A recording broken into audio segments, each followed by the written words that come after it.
The business of medicine is constantly changing. The review by Resolve discusses current contract issues for physicians, compensation trends, and tips for a successful career.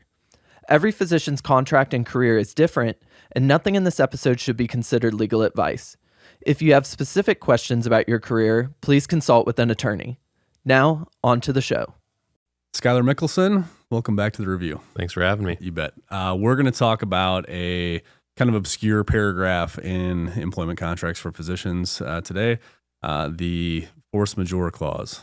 Okay, so we're going to start out one. What the heck is that? What does that word mean? What does the paragraph entail? Like, what are you seeing when that shows up? Sure. I think it's more commonly referred to as maybe an act of God clause that says when something beyond either of the parties' control takes place that you can't hold me liable, I can't hold you liable, and so we may be relieved of our duties and obligations subject to whatever happened. Sure. So these are not unique, first of all, to physician employment contracts, right? You're going to see these in other types of contracts as well, and actually that's historically where they showed up right first, right? And so when I think about force majeure, I think the classic like construction contract, right? Like I've got a contract with you to build a house in Florida, and a hurricane comes through and knocks the whole thing down, right? Right before I was going to finish it. Right. And so you can't sue me for being in breach of contract and not finishing the house because this act of God just came through and wiped it out, right?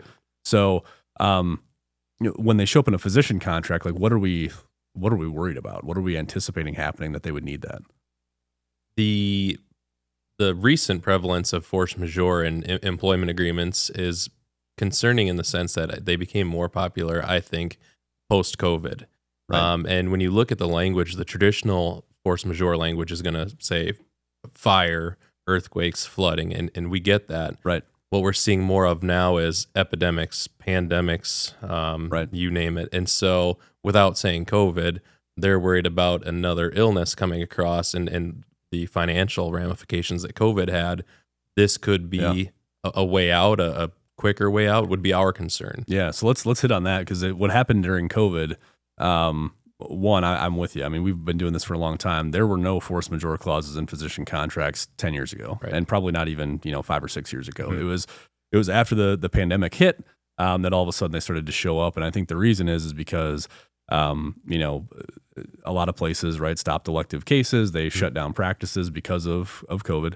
And they were technically in breach of contract, right? I mean, they were supposed to be paying at the same rates they were before.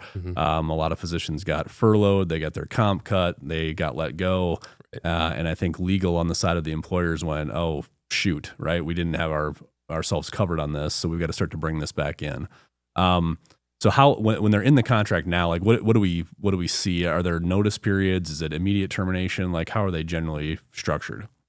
I think more times than not, it'll tend to read that if there's a qualifying event, be it an earthquake or a pandemic, more times than not, the option is immediate. We will see notice periods, but the notice period when it is included is going to be substantially shorter than any other notice periods we're accustomed to. Right. So if your typical notice in the contract is 90 days, sometimes it'll be 30 days, right, in the force majeure or less, or even immediate. And more immediate is probably more common. Right. Yeah. Right. So a couple problems with that. One, I'm not sure who defines when we're in a pandemic, right? And I think there's, obviously a lot of history on how that went down, but, you don't want to be subject to guessing, right? Is there a pandemic happening? And then two, beyond that, even if there is a very clear pandemic, you certainly still want to have enough notice to transition, right, to something else, right? If you can. And so I think they can be problematic. Are employers willing to take those out or remove them in your experience? Or like how strongly do they feel about the force majeure clause? I don't think that this edit in particular has a stat other than 50-50. I mean, some employers are going to stand strong and say we need this. And sure, in the sense that a fire could take out a building. I get that. Our concern, of course, is the epidemic and pandemic language.